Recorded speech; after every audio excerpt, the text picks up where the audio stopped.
Pokémon Black and White are arguably the best Pokemon games in the franchise, with its story, awesome, and dog shit Pokemon, and gameplay being some of the best of the 2D games, and producing, in my opinion, the best 2D game of all. So I just had to try the sequel and see if they really did better than the original, and all I have to say, they perfected perfection!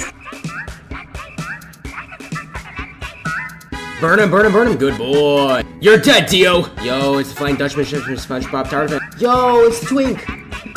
So after playing through the original Black and White games, I loved it, and I thought they were the best 2D games to date. However, I still had some issues. Unova felt like an entirely new region, similar to how Kanto felt in the original games. However, some of the problems that Kanto had has the exact same problems of Unova had. While having a very diverse set of Pokemon, that diverse set, some of them are fucking dog shit. Like horrible, like oh my god! It also didn't have Swampert! Another issue with Unova is its Pokemon level up lines, because some Pokemon leveled up around 54 in a 2-stage evolution. There's like 4 of them.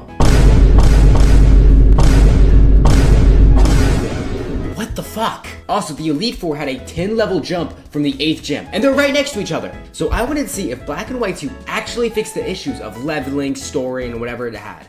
So did they? Well, are these two games better? Let's find out. In Pokemon Black and White 2, 13 years later, you can have chosen or have been chosen to get fucked in the ass! The original Black and White was released in 2011, with the sequels being released in 2013, and funnily enough, the sequels take place 2 years after the original, so, you know. 2 years, guys, get it? It's funny? Oh, man. This game is very similar to the original Black and White, as most sequel games are with Pokemon. However, the main difference is that this game is a sequel. This is not a third installment in that same team pair. This is a sequel.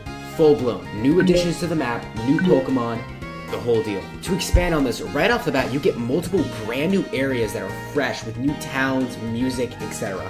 The regional dex has been completely expanded, gaining new Pokemon from previous generations, which really helps with some of the level stagnation. And level stagnation is just super shitty level up, like Volcarona leveling up like 57. Alright, Getsus, you're going down! Larvesta, I choose you! This is some bullshit.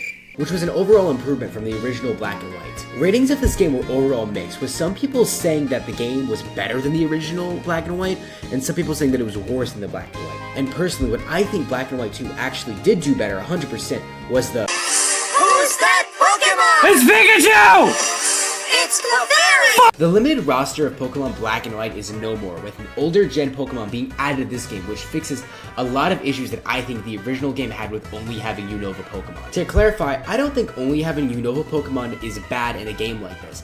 The only issue is that a lot of these Pokemon leveled up a lot later than you'd expect. For example, Krookodile would be level 40, and as I've joked with, Volcarona was 59, and that is after most in-game fights. I take that back. If you count Justice as the final boss, that is after every fight, which was just fucking insane. Another thing that I've noticed about Black and White 2 is that all of the Pokemon have super duper weird level ups.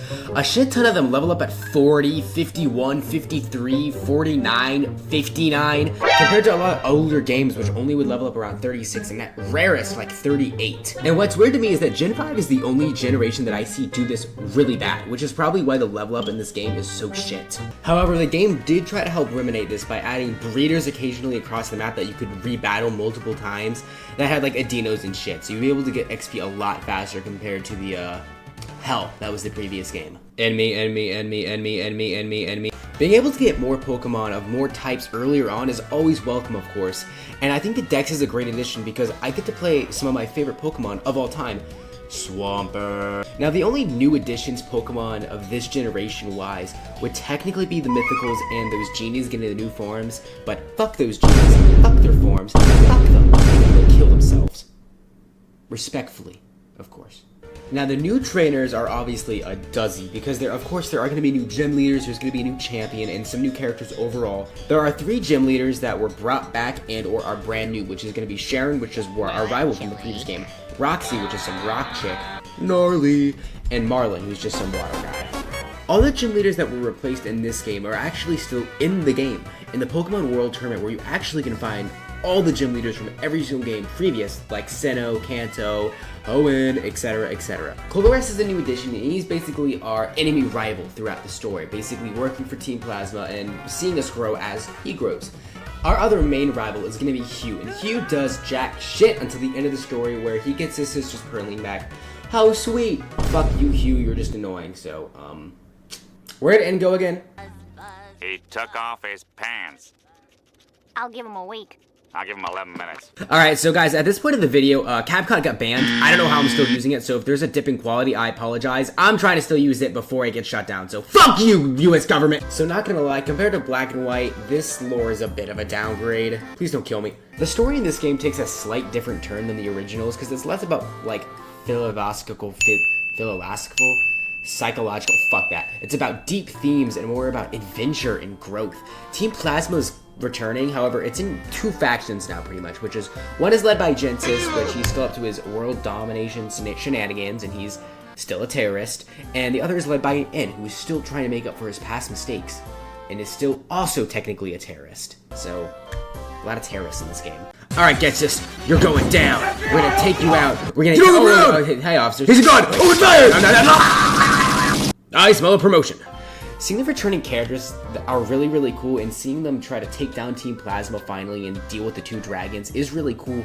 However, it just doesn't hit the same as the original, where they were succeeding. They were about to succeed, but it was you, the player, and your friends who stopped them and changed their minds. In this game, it's more of a beat the bad guy type of thing, so I think it's just a step down compared to the original. However, what is not a downgrade is the game. The gameplay is the same as the previous game. Wait, no, you can reuse repels without having to go into your bag now. Let's just go on to the actual new shit.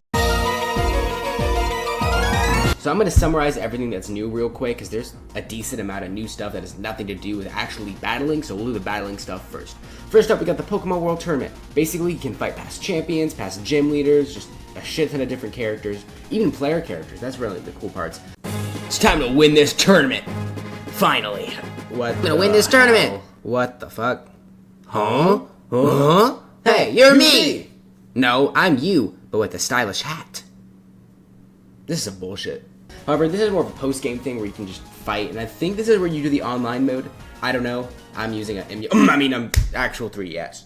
Please don't hurt me, Nintendo! I think it's a really cool post-game you can do, and takes up a lot of time, and is pretty challenging.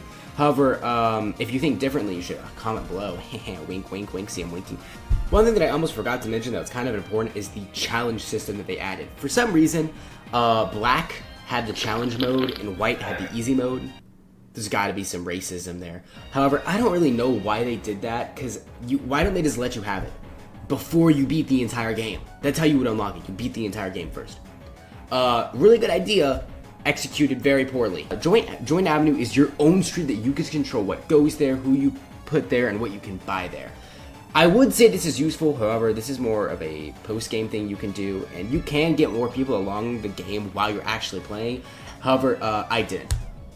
Black Tower / Tree Hollow. This was really confusing when I was researching, but I played it, so it's a bit meh. Basically a post-game challenge where you grind up and you battle through this stuff. It's kind of like maybe a roguelike is the word for it. I don't really know what to say it.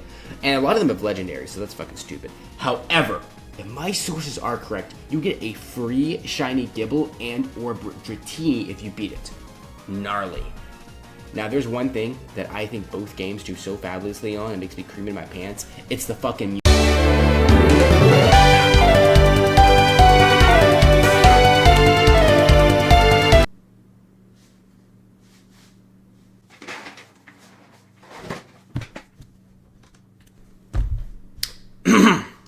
Like the previous game, the audio in this game, or the music per se, fucking slaps. Every new town and little section that's been added to the game has a brand new track, and each one is better than the last. The one that I just showed was the surf theme, which was in the original, but I never really surfed because you didn't really need to, honestly. And still, oh my god, it's so good. I love Pokemon music. The Pokemon cries in this game and a lot of the audio is literally the exact same thing, so you know, it's basically as good as its prequel. However, the main thing I want to talk about is the Pokemon World Tournament music. Oh my fucking god, I cream my pants every single time I hear any one of them. What this game does is it takes older tracks and sounds and remixes them into the Gen 5 type of format, and so basically each gym leader and champion has their own song remastered.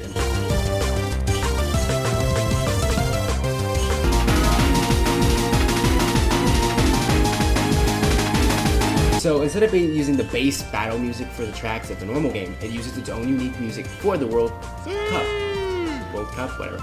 So I just think that's fucking awesome. It's not only like refreshing, but it's just really cool to see all this stuff remastered. And now it's time for the verdict. Sure I can.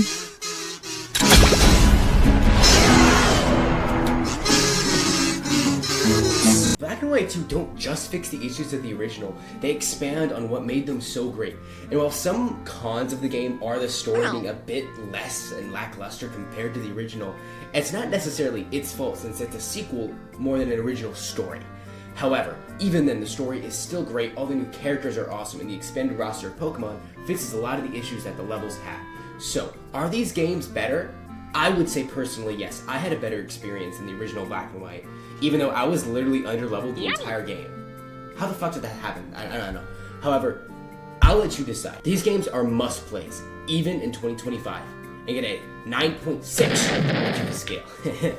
Guys, please don't fucking kill me. And with that, I'll see you guys next time on Tips Reviews. If you guys have anything you want me to do, tell me. Now, I gotta go play SpongeBob Tower Defense on Roblox, so don't forget to like, comment, subscribe, and like for a hot goth girl.